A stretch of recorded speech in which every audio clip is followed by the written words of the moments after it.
इस वीडियो में हम लोग माइक्रोबायोलॉजी के बारे में पढ़ेंगे। Microbiology D pharm first year के सब्जेक्ट सोशल फार्मेसी और बी फार्म थर्ड सेमेस्टर में पढ़ना है। बी फार्म के सिलेबस के अकॉर्डिंग चले तो फार्मास्यूटिकल माइक्रोबायोलॉजी में यूनिट 1 है, उसमें एक टॉपिक है इंट्रोडक्शन ऑफ माइक्रोबायोलॉजी। आज हम वही जानेंगे। सबसे पहले हम माइक्रोबायोलॉजी के बारे में जानते हैं। माइक्रोबायोलॉजी ये 3 रूट वर्ड से मिलकर बना है, माइक्रो, बायो और लॉजी। माइक्रो मतलब छोटा होता है, स्मॉल। बायो मतलब लिविंग ऑर्गेनिज्म और लॉजी मतलब स्टडी होता है। स्मॉल इतना कि जो हमारे खुले आंखों से ना दिख सके, नॉट सीन बाय नेक्ड आई।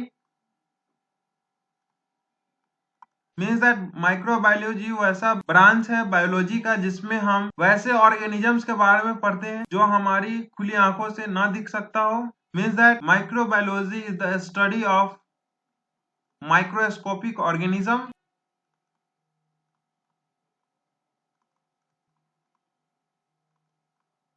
अब हम एक स्टैंडर्ड डिफिनीशन जानते हैं माइक्रोबायोलॉजी का। Microbiology is a specialised branch of biology that deals with the study of organisms which are usually invisible to the naked eye. Microbiology biology का वो branch है जिसमें हम वैसे ऑर्गेनिजम्स के बारे में पढ़ते हैं जो हमारे खुले आंखों से विजिबल नहीं है। वैसा ऑर्गेनिजम्स जो हमारे खुले आंखों से विजिबल नहीं है उसको हम माइक्रो ऑर्गेनिजम्स कहते हैं। मीन्स दैट माइक्रोबायोलॉजी वैसा बायोलॉजी का ब्रांच है जिसमें हम माइक्रो ऑर्गेनिजम्स के बारे में पढ़ते हैं। एक और हम सरल डिफिनीशन जाने माइक्रोबायोलॉजी का, तो वो है microbiology is the branch of biology that deals with the study of bacteria, fungi, algae, protozoa and the agent at the border line of the life that is known as virus। Virus को border line of the life क्यों कहा गया है? क्योंकि virus है ये not fully living होता है, not fully living and not fully non living. अब हम बैक्टीरिया के कुछ एग्जाम्पल जान लेते हैं, जैसे लैक्टोबैसिलस, उसके बाद स्ट्रेप्टोकोकस, स्टेफाइलोकोकस भी है, बहुत सारे एग्जाम्पल है। फंगी के एग्जाम्पल मोल्ड, मशरूम। एल्गी के एग्जाम्पल फ्यूकस। प्रोटोजोआ के एग्जाम्पल है अमोइबा। वायरस के एग्जाम्पल है रोटा वायरस, इबोला वायरस। अब हम फादर ऑफ माइक्रोबायोलॉजी जानेंगे। लुइस पास्चर को हम फादर ऑफ माइक्रोबायोलॉजी कहते हैं। Louis Pasteur. जो वर्ड माइक्रोबायोलॉजी है इसको इंट्रोड्यूस लुइस पास्चर ने किया था। Microbiology term was introduced by Louis Pasteur. Louis Pasteur का जीवन काल 1822 टू 1895 था। लुइस पास्चर को जर्म थ्योरी ऑफ डिजीज के लिए भी जाना जाता है। लुइस पास्चर ने फर्मेंटेशन प्रोसेस को डिस्कवर किया था और उन्होंने ये बताया था कि जो रिएक्शन हो रहे होते हैं वो बैक्टीरिया या फिर अदर माइक्रो ऑर्गेनिजम्स के कारण हो रहे होते हैं। Louis Pasteur demonstrated that fermentation process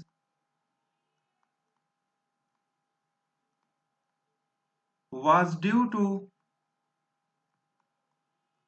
the action of yeast or bacteria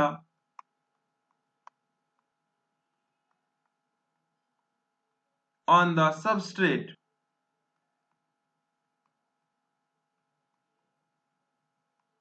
fermentation process में बेसिकली क्या होता है, कार्बोहाइड्रेट ब्रेक डाउन होता है और हमें अल्कोहल, ऑर्गेनिक एसिड ये सब मिलता है। फॉर एग्जांपल, जब हम ग्रेप जूस और येस्ट को इंक्यूबेट कराएंगे, जब इंक्यूबेशन होगा तब हमें वाइन मिलेगा, स्मेल करेगा, यही फर्मेंटेशन प्रोसेस होता है। एक और एग्जांपल देख लेते हैं, जैसे C6H12O6 येस्ट या फिर फर्दर माइक्रो ऑर्गेनिजम्स के इंक्यूबेशन के बाद हमें अल्कोहल देगा C2H5OH, कार्बन डाइऑक्साइड और एनर्जी।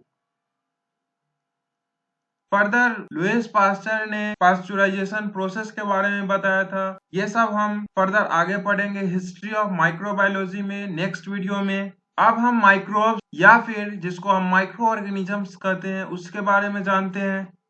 ऑर्गेनिज्म जिसका डायमीटर 0.1 mm या फिर 0.1 mm से कम रहता है उसको हम माइक्रोब के नाम से जानते हैं। Organism with a diameter of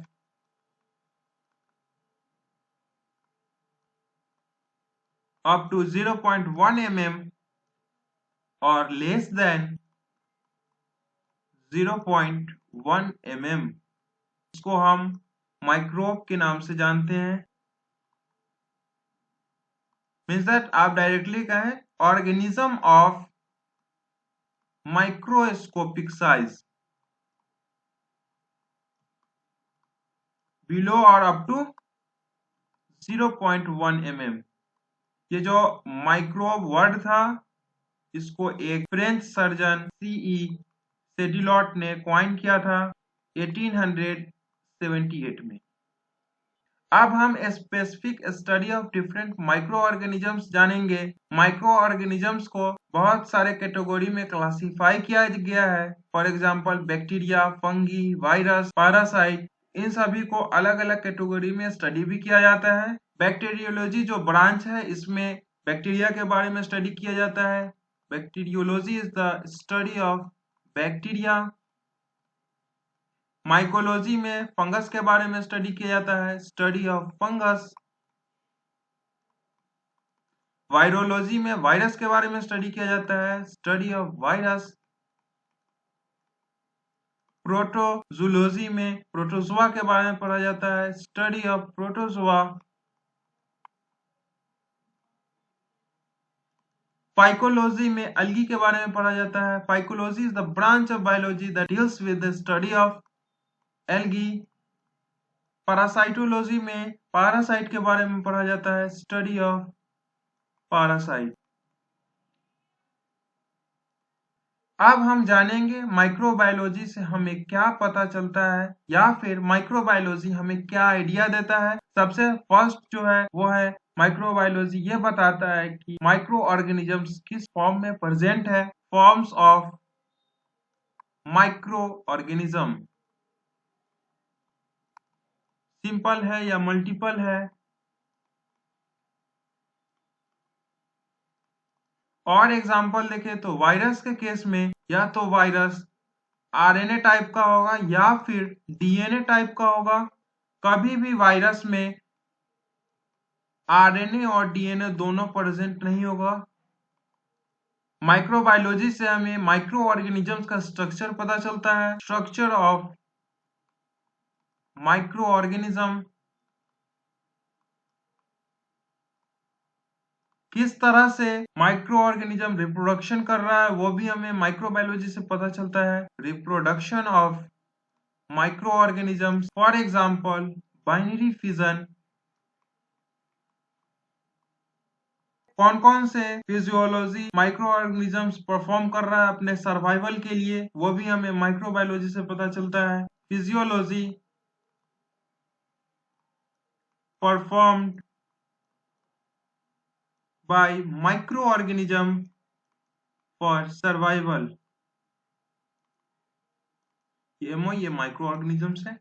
further microbes को किस तरह से क्लासिफाई किया गया है यह आइडिया हमें माइक्रोबायोलॉजी से ही मिलता है। Classification of microbes. किस तरह से माइक्रोब्स का कल्चर होगा ये भी हमें माइक्रोबायोलॉजी से ही पता चलता है। कल्चर ऑफ माइक्रोब्स, कल्चर के बारे में और हम जाने। माइक्रोब्स बस वायरस को छोड़कर, वायरस एक एक्सेप्शन है, वायरस को छोड़ करके जितने भी माइक्रोब्स है वो लिविंग या फिर आर्टिफिशियल कल्चर मीडिया में कल्चर होते हैं।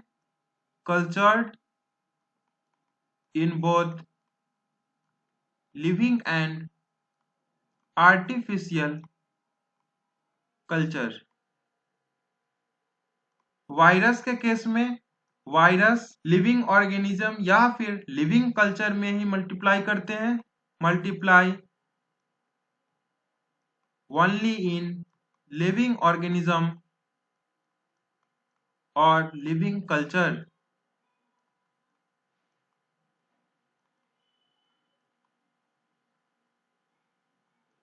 अब हम रोल ऑफ माइक्रो ऑर्गेनिजम्स जानेंगे। माइक्रोब्स या फिर जो माइक्रो ऑर्गेनिजम्स है ये हमसे क्लोजली कनेक्टेड है सराउंडिंग में। ह्यूमन के लिए ये बेनिफिशियल भी है, ये हार्मफुल भी है।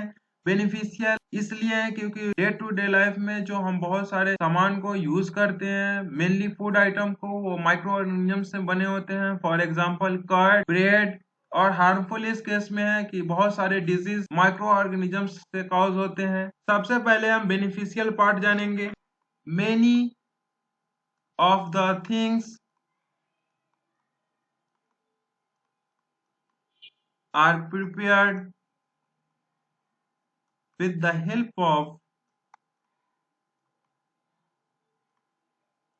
microbes. For example, curd,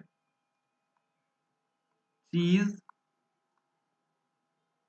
wine, even penicillin जो कि एक एंटीबायोटिक है। फर्दर माइक्रोब्स के हेल्प से हम वेस्ट का डिकम्पोजिशन भी करते हैं। Decomposition of waste.